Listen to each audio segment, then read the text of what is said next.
네, 이렇게 불러주셔서 감사를 드리고 오늘 이 봉독한 말씀을 가지고 순종의 결과라는 제목으로 잠시 은혜의 말씀을 나누기를 원합니다. 오늘 봉독한 이 본문의 배경은 갈릴리 호수입니다. 이 갈릴리 호수는 우리가 알다시피 너무나 큰 호수이기 때문에 바다라고도 불리곤 합니다. 이 남북 길이가 21km, 가로가 12km, 둘레길이 53km, 엄청난 큰 호수입니다. 그리고 그 깊이가 깊은 곳이 43m, 그리고 평균 26m가 되는 이 호수인데 우리 주님의 그 사역이 이 갈릴리 호수입니다. 우리가 그러면 이 갈릴리 호수에 대해서 우리가 잘 알게 되면은 오늘 이 본문의 내용을 우리가 더 쉽게 이해를 할 수가 있습니다. 우리 주님께서 이른 아침에 이 갈릴리 호숫가에 모였습니다. 많은 무리가 주님의 말씀을 듣기 위해서 오늘 여러분 같이 이 아침 일찍 갈릴리 호숫가에 모이게 되었는데 이스라엘 민족이 이렇게 아침 일찍 갈릴리 호숫가에 모인 이유가 무엇일까? 그냥 지나갈 수 있는 부분이지만은 이 이스라엘은 너무나 더운 지역입니다. 너무나 더워서 아침 6시, 5시 해가 뜨는 순간부터 푹푹 찝니다.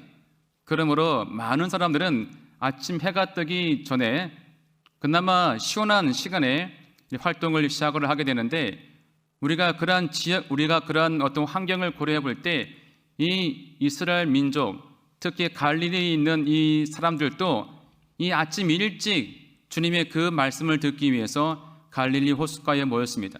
우리 주님께서 그 배를 타시고 한 시몬의 배를 빌려서 그 배를 타시고 조금 떼기를 청하시고 그 무리에게 이 복음을 증가하셨는데 왜 배를 타시고 조금 떼기를 청하시고 무리를 향해 복음을 전했을까? 우리 주님께서 또 지형을 이용하신 것입니다. 지금 마이크가 있으니까 멀리 들리지만은 마이크가 없던 그 당시에 특히 바닷가에서 사람들에게 육성으로 말을 전하는 것은 힘들고 어렵습니다. 그래서 우리 주님은 그 아침 시간에는 바닷가에서 육지로 해풍이 불기 때문에 우리 주님께서 그 배를 떼고 조금 나가셔서 바다 바람을 등지고 육지를 향해서 복음을 증거를 했던 겁니다. 그래서 많은 무리들에게 그 말씀이 잘 전달되었겠죠. 아무튼 주님께서 조금 시몬의 배를 빌려서 조금 떼기를 청하시고 그 배에서 무리를 향해서 말씀을 증거하시고 난 다음에 갑자기 시몬 베드로에게 이렇게 말씀합니다. 오늘 봉독한 4절을 보시면 말씀을 마치시고 시몬에게 이르시되 깊은 데로 가서 그물을 내려 고기를 잡으라. 여러분, 이 시몬이 누굽니까? 우리가 알고 있는 베드로입니다. 여기에서 시몬이라고 말씀을 기록하고 있는 것을 우리가 고려해 볼 때 지금 이 베드로는 예수님을 영접하기 전임을 알 수 있는 겁니다.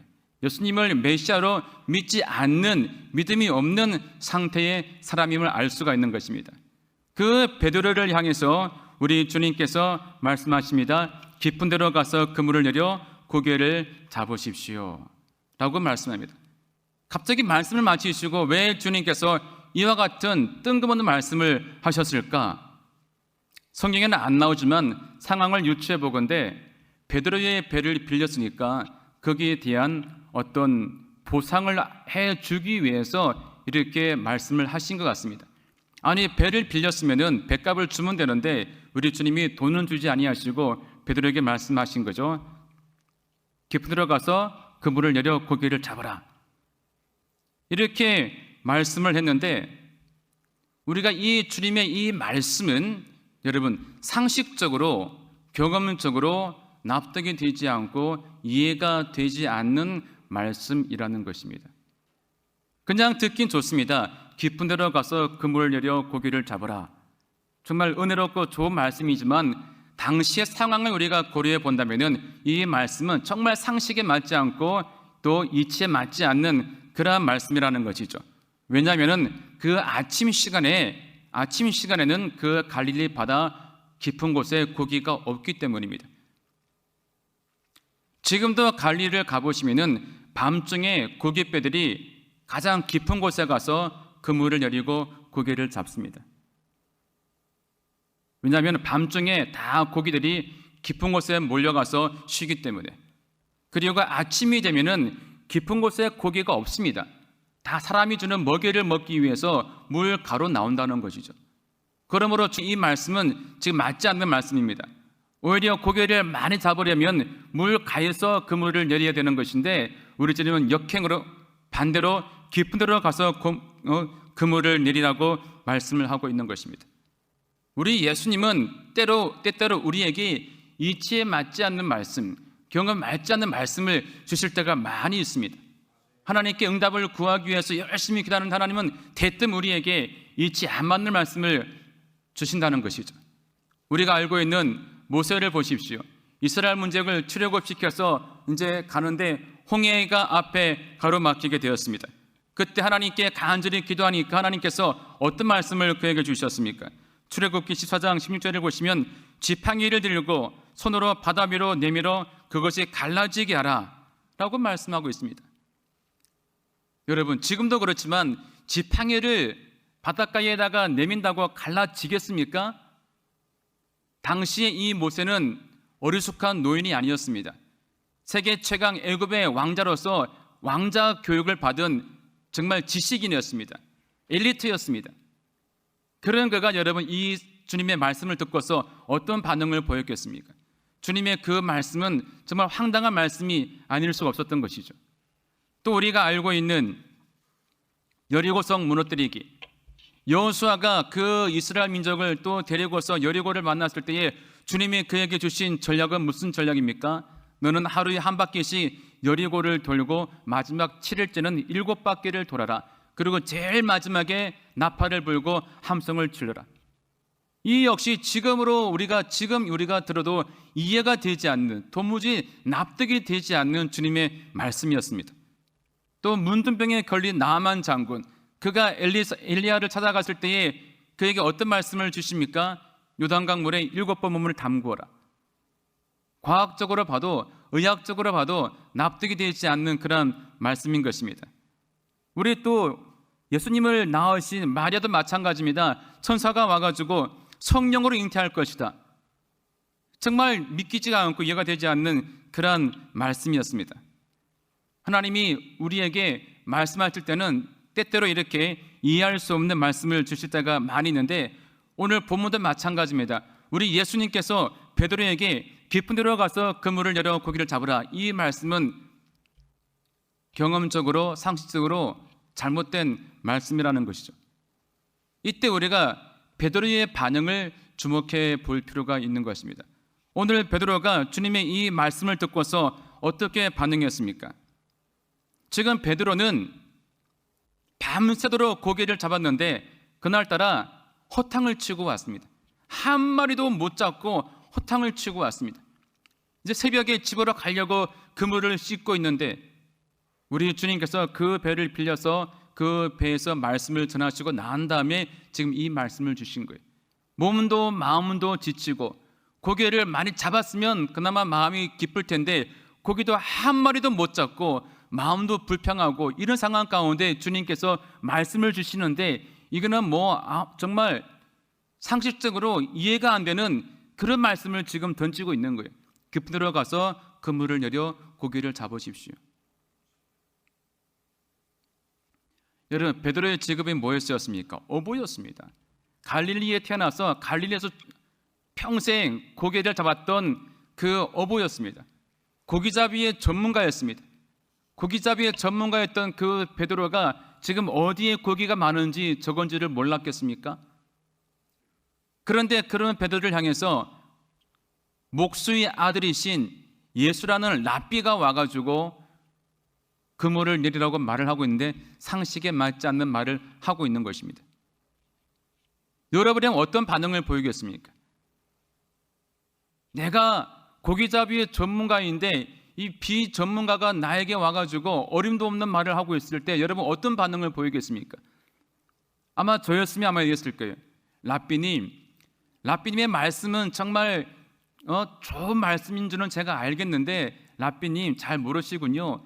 이 갈릴리 호숫가는요, 아침에는 깊은 곳에 고기가 없습니다. 선생님, 정중하게 아마 거절을 하든지 사양을 하든지 예수인 랍비를 아마 가르치려고 들었을 것입니다.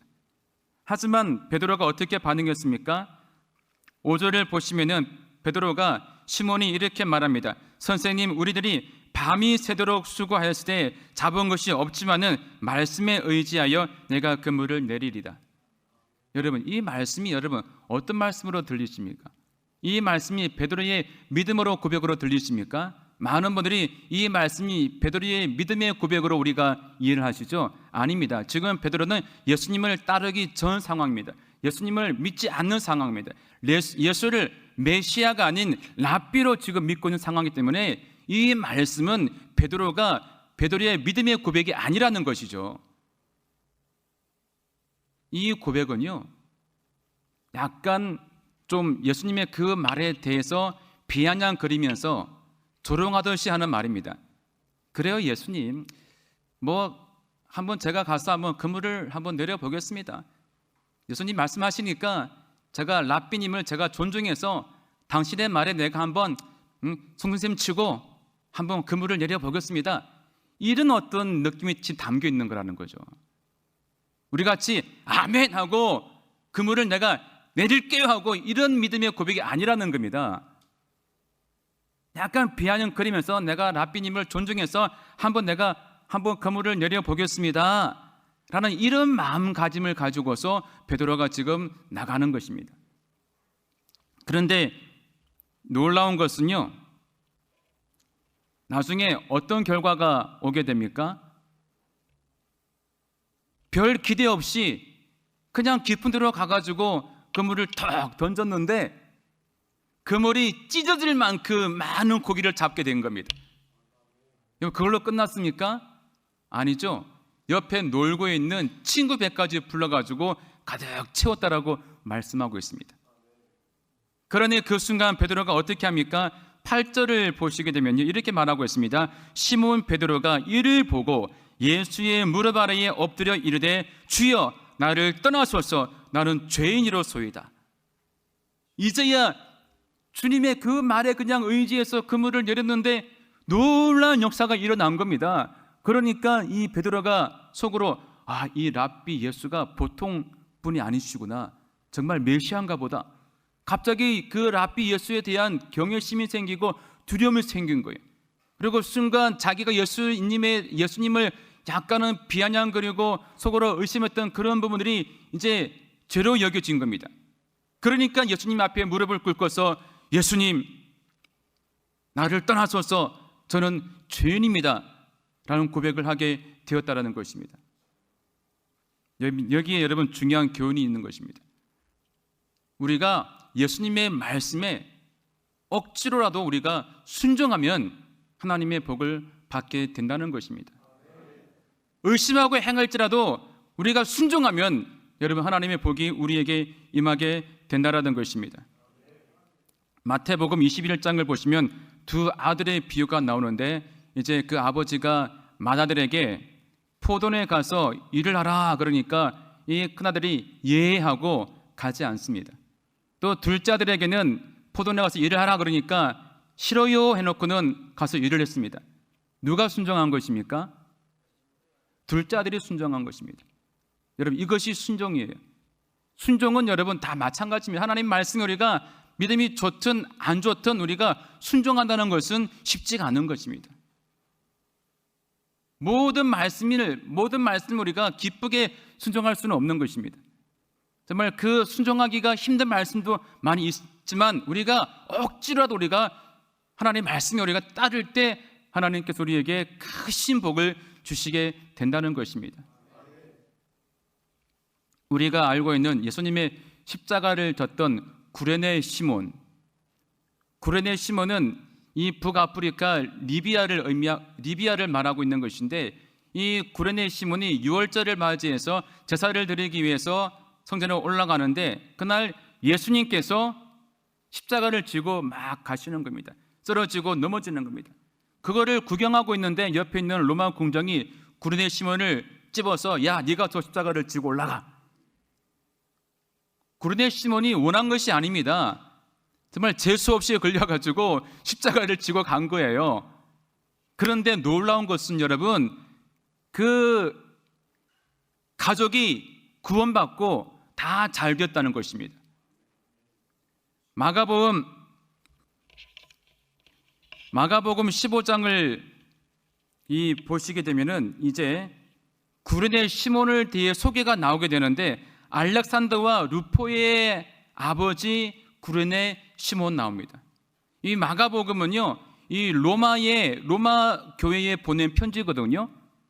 그런데 이 마가가 기록하기를 알렉산더와 루포의 아버지 구레네 시몬, 이때 알렉산더와 루포에 대한 소개가 없습니다. 그냥 알렉산더와 루포라가 나옵니다. 그거는 뭐를 말해주고 있느냐? 당시 로마 교회에서 아주 이름난 저명한 사람이었음을 알 수가 있는 거예요. 구레네 시몬은 억지로 십자가를 졌을 뿐인데 하나님이 그 가정 가운데 구원의 역사를 이루어주시고 그 시몬의 두 아들 알렉산더와 루포를 아주 높이시고 세워주게 되었다는 것이죠. 그리고 시몬의 아내도 마찬가지입니다. 사도 바울이